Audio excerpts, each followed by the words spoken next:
ভাবুন তো, একদিন সকালে আপনি ঘুম থেকে উঠে জানালার বাহিরে তাকালেন, কিন্তু আজ আকাশে আমাদের পরিচিত সূর্য নেই। তার জায়গায় রয়েছে এমন একটি বিশাল লাল নক্ষত্র, যার বাহিরের প্রান্ত যদি সূর্যের জায়গায় বসানো হয়, তাহলে সেটি পৃথিবীকে নয়, বুধ, শুক্র, পৃথিবী, মঙ্গল পেরিয়ে প্রায় শনির কক্ষপথ পর্যন্ত পৌঁছে যেতে পারে।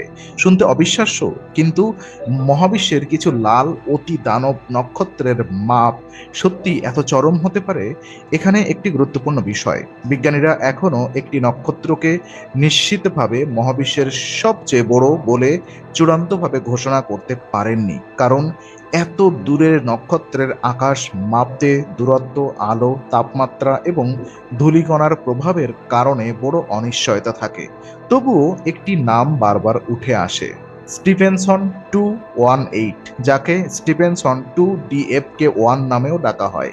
একটি প্রচলিত এস্টিমেট অনুযায়ী এর ব্যাসার্ধ সূর্যের প্রায় 2150 গুণ হতে পারে, কিন্তু এই এস্টিমেট নিয়ে যথেষ্ট অনিশ্চয়তাও রয়েছে। আজ আমরা জানবো একটি নক্ষত্র কিভাবে এত বিশাল হতে পারে, এটি সূর্যের তুলনায় কত বড় এবং এর ভেতরে কতগুলো পৃথিবী ঢুকতে পারে, সূর্যের জায়গায় বসালে সৌরজগতের কতটা গ্রাস হতে পারে, এবং শেষ পর্যন্ত এই মহাজাগতিক দানবের কি হতে পারে। আমাদের সূর্যকে পৃথিবী থেকে বিশাল মনে হয়, এবং সত্যি এটি বিশাল। সূর্যের ব্যাস প্রায় 13,92,700 কিলোমিটার।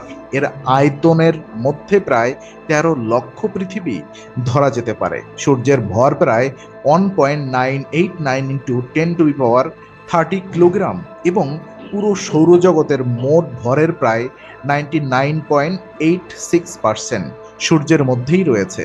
পৃথিবী থেকে সূর্যের গড় দূরত্ব প্রায় 149.6 মিলিয়ন কিলোমিটার। আর আলোর সূর্য থেকে পৃথিবীতে আসতে লাগে 8 মিনিট 20 সেকেন্ড। আমাদের কাছে সূর্য এতটাই বিশাল যে একটি মহাকাশযানকে সূর্যের এক প্রান্ত থেকে আর এক প্রান্তে পাঠাতে হলে প্রায় 1.39 মিলিয়ন কিলোমিটার অতিক্রম করতে হবে। কিন্তু এখন সূর্যের পাশে রাখুন একটি এক্সট্রিম রেড সুপার জায়ান্টকে, তখন সূর্যকে আশ্চর্যজনকভাবে ছোট মনে হবে। তো এবার আসুন স্টিফেনসন 218 এর কথায়। এটি স্কুটাম নক্ষত্র মণ্ডলের দিকে অবস্থিত একটি অত্যন্ত বিশাল রেড সুপার জায়ান্ট, বা সম্ভাব্য এক্সট্রিম রেড হাইপার জায়ান্ট হিসেবে বর্ণনা করা হয়। এর দূরত্ব নিয়ে অনুমান প্রায় 18,000 থেকে 20,000 আলোকবর্ষের কাছাকাছি, কিন্তু এই দূরত্বের অনিশ্চয়তা অনেক বড়। কিছু গবেষণায় 50%-এরও বেশি আপেক্ষিক অনিশ্চয়তা উল্লেখ করা হয়েছে। এই কারণেই এর আকারের এস্টিমেট ও বিতর্কিত। আর প্রচলিত এক্সট্রিম এস্টিমেট অনুযায়ী রেডিয়াস 2150 ইন্টু সানস রেডিয়াস। এখানে একটি গুরুত্বপূর্ণ পার্থক্য মনে রাখুন: এটি ব্যাসার্ধ, অর্থাৎ ব্যাস হবে প্রায় 4300 সূর্যের ব্যাস। সূর্যের ব্যাস যদি প্রায় 1.39 মিলিয়ন কিলোমিটার হয়, তাহলে 2150 সৌর ব্যাসার্ধের নক্ষত্রের ব্যাস হবে প্রায় 3 বিলিয়ন কিলোমিটার। এই সংখ্যাটি শুধু বলা সহজ, বোঝা বড্ড কঠিন। একটি রেড সুপার জায়ান্ট দেখতে অবিশ্বাস্য বিশাল হতে পারে, কিন্তু এর বাহিরের স্তর অত্যন্ত ডিফিউজ বা পাতলা, অর্থাৎ পুরো নক্ষত্রের গড় ঘনত্ব অত্যন্ত কম হতে পারে। আর এই কারণে একটি বিশাল রেড সুপার জায়ান্টের বাহিরে অ্যাটমসফিয়ার আমাদের দৈনন্দিন ধারণার ঘন গ্যাসের বল নয়, এটি অনেকটা অত্যন্ত বিস্তৃত, ফোলা, গরম গ্যাসের বিশাল মেঘের মতো। এই কারণেই নক্ষত্রের আকার আর ভরকে কখনো একই জিনিস ভাবা উচিত নয়। উদাহরণ হিসেবে WOH G64 এর ব্যাসার্ধ একটি গবেষণায় প্রায় 1540 সূর্য ব্যাসার্ধ হিসেবে নির্ধারণ করা হয়েছিল। সেই গবেষণাটি দেখায় যে এক্সট্রিম রেড সুপারজায়ান্টদের রেডিয়াস নির্ণয় কতটা সূক্ষ্ম এবং মডেল ডিপেন্ডেন্ট। আর RW চিফেই এর জন্য ইন্টারফেরমেটিক ও গাইয়া বেস এস্টিমেট প্রায় 900 থেকে 1760 সূর্য ব্যাসার্ধ পর্যন্ত পাওয়া গেছে। অর্থাৎ এটি সবচেয়ে বড় নক্ষত্রের তালিকা আসলে একটি মুভিং টার্গেট।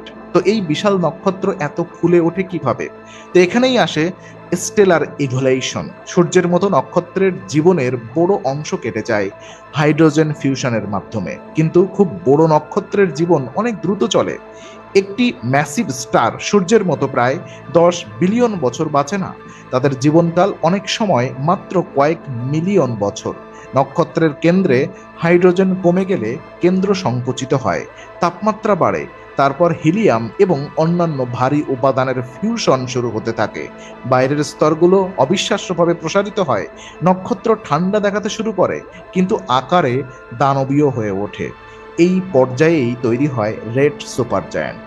তো সূর্যের পৃষ্ঠের তাপমাত্রা প্রায় 5500 ডিগ্রি সেলসিয়াস, কিন্তু রেড সুপার জায়ান্টের পৃষ্ঠে তুলনামূলকভাবে অনেক ঠান্ডা। অনেক এক্সট্রিম রেড সুপার জায়ান্টের এফেক্টিভ টেম্পারেচার প্রায় 3000 থেকে 4000 ডিগ্রি সেলসিয়াসের আশেপাশে হতে পারে। তাই তারা সাদা বা হলুদ নয়, বরং গভীর লাল বা কমলা রঙের দেখায়। কিন্তু মনে রাখবেন, পৃষ্ঠ ঠান্ডা হলেও ভেতরের কোর লক্ষ লক্ষ থেকে কোটি ডিগ্রি তাপমাত্রায় পারমাণবিক ফিউশন চালিয়ে যেতে পারে। আর এই ধরনের এক্সট্রিম রেড সুপার জায়ান্ট সূর্যের তুলনায় লক্ষ গুণ পর্যন্ত বেশি লিমিনিয়াসিটি দিতে পারে, অর্থাৎ উজ্জ্বলতা দিতে পারে। তো স্টিপসন 218 এর প্রচলিত এক্সট্রিম এস্টিমেটের লুমিনিসিটি প্রায় 4 লক্ষ সূর্যের সমতুল্য হিসেবে উদ্ধৃত হয়েছে। যদিও রেডিয়াসের মতো এই সংখ্যাটিও মডেল ও ডিস্ট্যান্স আনসার্টেনিটির উপর নির্ভরশীল, অর্থাৎ সূর্যের জায়গায় এমন একটি নক্ষত্র থাকলে পৃথিবী শুধু নক্ষত্রটির ভেতরে ঢুকে যেত না, এর বিপুল রেডিয়েশনের কারণে সৌরজগতের পরিবেশ সম্পূর্ণ ভিন্ন হতে পারত।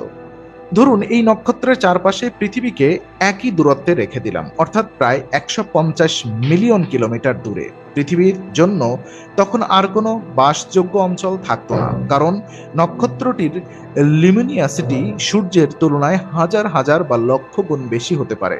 পৃথিবীর সমুদ্র অত্যন্ত দ্রুত বাষ্পীভূত হয়ে যেতে পারত, বায়ুমণ্ডল ধ্বংস হয়ে যেতে পারত, জীবনের জন্য প্রয়োজনীয় জটিল অণু তীব্র রেডিয়েশনের কারণে ধ্বংস হতে পারত।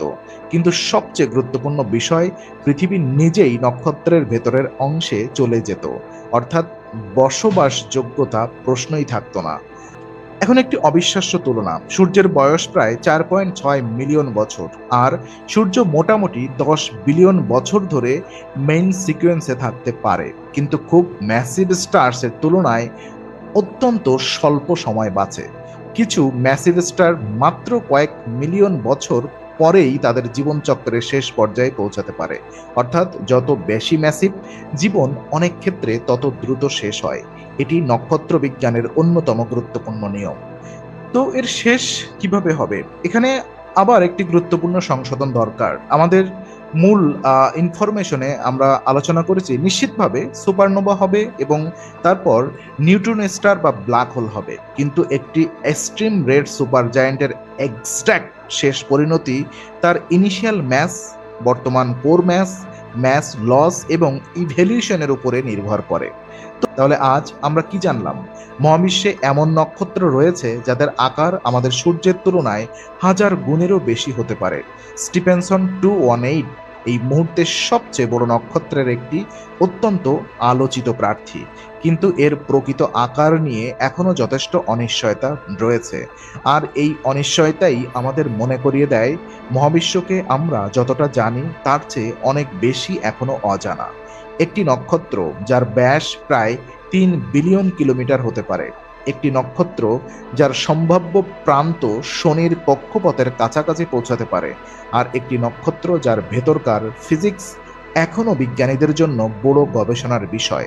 তো এখন প্রশ্ন আপনার জন্য, স্টিফেনসন 218 যদি সত্যি সূর্যের জায়গায় বসে যায়, তাহলে আপনি কি মনে করেন? পৃথিবী ধ্বংস হবে, নাকি পুরো সৌরজগতের আরো দূরে গ্রহগুলো প্রভাবিত হবে? কমেন্টে আপনার উত্তর লিখুন। ভিডিওটি ভালো লাগলে একটি লাইক দিন, বন্ধুদের সঙ্গে শেয়ার করুন এবং ইনফোনারি চ্যানেলটি সাবস্ক্রাইব করে বেল আইকনটি অন করে রাখুন, কারণ মহাবিশ্ব যত বিশাল, আমাদের অজানাও তত গভীর।